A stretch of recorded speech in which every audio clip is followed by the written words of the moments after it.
Halo sahabat semuanya, kali ini saya akan membantu Anda semua dalam mengkonfigurasi Google for Non-Profit. Karena kemarin di video pengajuan saya sudah berhasil diterima ya secepat itu. Bahkan bisa dibilang di bawah 1 hari ya. Saya pengajuan di hari Rabu, itu langsung diterima kabar gembiranya, yaitu yayasannya diterima untuk menggunakan Google Workspace. Tapi tahapannya bukan sampai situ saja. Jadi ketika sudah berhasil disetujui, itu tidak bisa langsung aktif semuanya. Kita harus konfigurasi juga. Jadi yang perlu diperhatikan dan disiapkan pertama adalah akses domainnya, akses domain website, akses websitenya, dan juga kelola DNS-nya, karena nanti akan ada setting konfigurasi untuk Gmail ya. Nah, langsung saja masuk ke aktifkan produk. Kalau misalkan sudah berhasil disetujui ya, nanti akan dibawa ke halaman Google Non-Profit. Lanjut pakai email yang didaftarkan, pakai Gmail ya.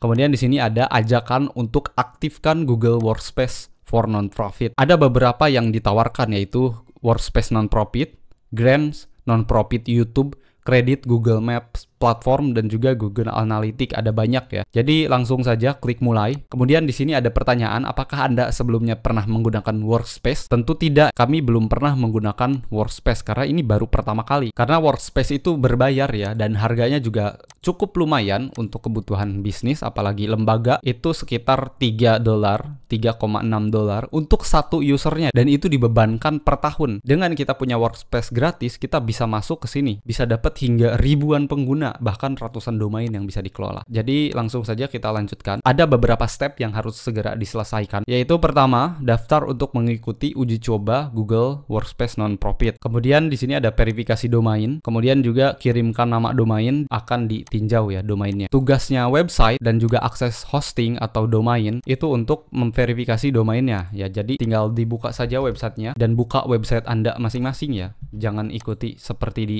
tutorial ini. Kenapa saya bilang begitu? Karena ternyata ada yang masih gaptek, jadi ikut tutorial ini tiru plak, tidak disesuaikan, di customize. Saya ngisi domain Rumah Yatim Indonesia, ditiru juga Rumah Yatim Indonesia, karena di materi sebelumnya di tentang Canva Pro gratis itu diikutinya seperti itu. Jadi salah ya. Yang diisikan itu adalah nama website Anda masing-masing. Oke, di sini ada yang terlewat karena saya juga lupa, tapi juga ini harus dijelaskan. Domain yang Anda masukkan tidak terdaftar di Google Workspace. Karena di sini step satunya saya lupa ya. Di sini harusnya dimasukkan juga untuk verifikasi. Jadi yang step pertama itu tadi ke skip ya. Harusnya diisi juga untuk tesnya. Nama organisasinya diisi saja sesuai nama lembaga ya, sesuai akte bisa, sesuai nama website juga bisa. Di sini saya isi Yayasan Rumah Yatim Tasikmalaya Indonesia. Kemudian jumlah karyawan termasuk Anda, isi aja 10 sampai 99. Ini hanya formalitas saja. Kemudian klik berikutnya. Nah, ini info kontak juga penting. Saya akan skip bagian ini. Kalau misalkan sudah diisi semuanya, tinggal klik next berikutnya. Setelah itu ada pertanyaan, apakah organisasi Anda memiliki domain? Ya tentu, karena mengajukannya menggunakan website. Ya, saya memiliki domain yang dapat digunakan, maka diisi di sini, Rumah Yatim Indonesia. Masukin lagi. Kemudian klik berikutnya. Gunakan domain ini untuk menyiapkan akun. Nah, domain Anda. Klik berikutnya. Nah, di sini diperintahkan untuk masukkan nama pengguna. Bebas, bisa diisi info, admin, kemudian juga nama personal, bisa juga. Misalkan info ya, saya pengen sesuaikan sesuai nama pengajuan. Jadi info@rumahyatimIndonesia.org. Kata sandi ini bisa diisi sesuai preferensi masing-masing. Kalau misalkan sudah, di sini di checklist semuanya. Klik verifikasi dan setuju, lanjutkan. Tunggu sampai selesai loadingnya, nanti akan ada tampilan baru untuk melanjutkan prosesnya. Ini dia tampilan barunya, selamat datang di akun baru Anda. Jadi ini ada sedikit informasi, tinggal klik saya mengerti. Nah, akhirnya muncul konsol admin. Ini dia konsol admin, pertama kali itu blank, kosong ya. Kalau misalkan baru mengajukan pendaftaran dan baru diterima, maka tampilannya langsung seperti ini. Diharuskan untuk memverifikasi domain juga. Di sini ada stepnya, tenang saja saya akan bantu jelaskan.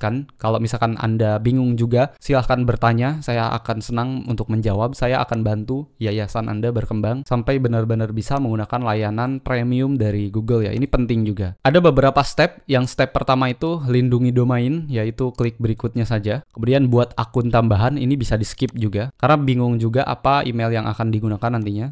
Jadi proses verifikasinya saja dulu diselesaikan. Step pertama yaitu melindungi domain Anda. Ini harus verifikasi domain. Klik saja lindungi. Ini ada beberapa step yang harus diikuti. Jadi harap perhatikan dan ikut praktekkan saja kalau misalkan Anda benar-benar ngikuti ya dari awal ya. Klik saya siap melindungi domain. Ya tunggu sampai muncul halaman untuk verifikasinya. Nah ini nih halaman seperti ini.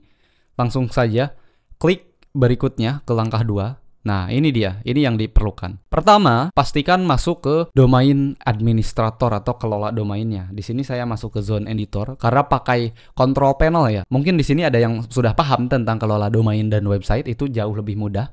Tapi kalau misalkan belum, silahkan simak sampai benar-benar berhasil gitu. Jangan di skip-skip panduannya. Karena di sini saya menggunakan control panel, maka tampilannya seperti ini. Kalau misalkan pakai domain DNS Manager bawaan, itu tampilannya akan berbeda. Kalau misalkan pakai Cloudflare, pakai yang lain, pakai Flash dan yang lain sebagainya, itu sebenarnya sama semua, tinggal ikuti saja perintahnya. Di sini ada kode untuk memverifikasi TXT, ya, direkomendasikan. Tinggal klik saja di salin ya. Ketika diklik ini langsung otomatis salin. Masuk ke control panel untuk ngelola domain. Tinggal atur saja, manage atau edit ya. Klik add record. Ya, di sini perintahnya apa? Masukkan TXT. Maka di sini tipenya dipilih TXT, recordnya dipastekan dari sini, dan hostnya diberi nama add. Kalau misalkan di Cloudflare itu diberi nama add, tapi kalau misalkan pakai hosting atau control panel itu diberi nama domain ya. Jadi langsung domain diakhiri dengan tanda titik. Kita perhatikan juga ada perintah lain atau tidak. Nah, kalau misalkan tidak ada, TTL-nya dibiarkan default. Di sini TTL-nya dibiarkan default, save record.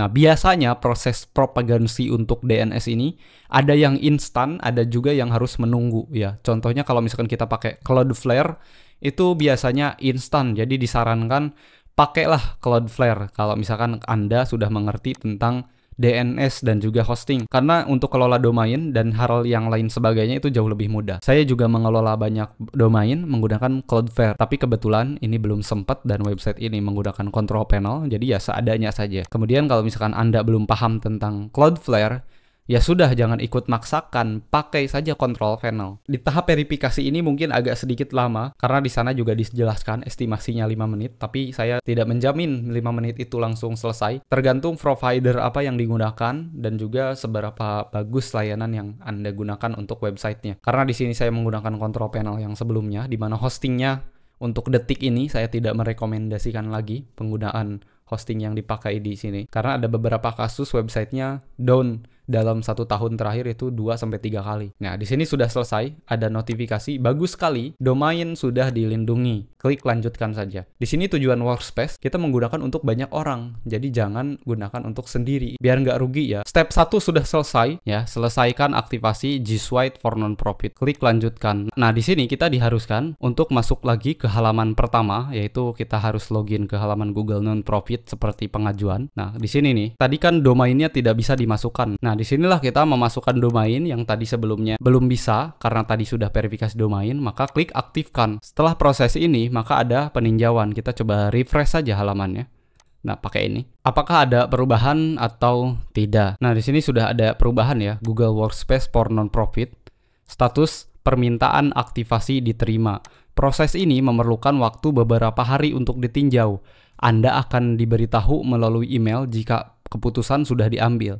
Jadi tahapannya ini super ketat ya. Pertama kita ngajuin via email ya. Setelah itu dilanjut pakai email domain. Jadi email Google-nya itu untuk verifikasi, kemudian email domainnya itu harus konfirmasi. Kemudian dibalikin lagi ke Gmail untuk konfirmasi kedua. Setelah itu langsung setting seperti ini sampai verifikasi selesai, langsung ditunggu lagi untuk ditinjau. Saya akan skip bagian ini, kita nanti akan masuk ketika sudah diterima emailnya.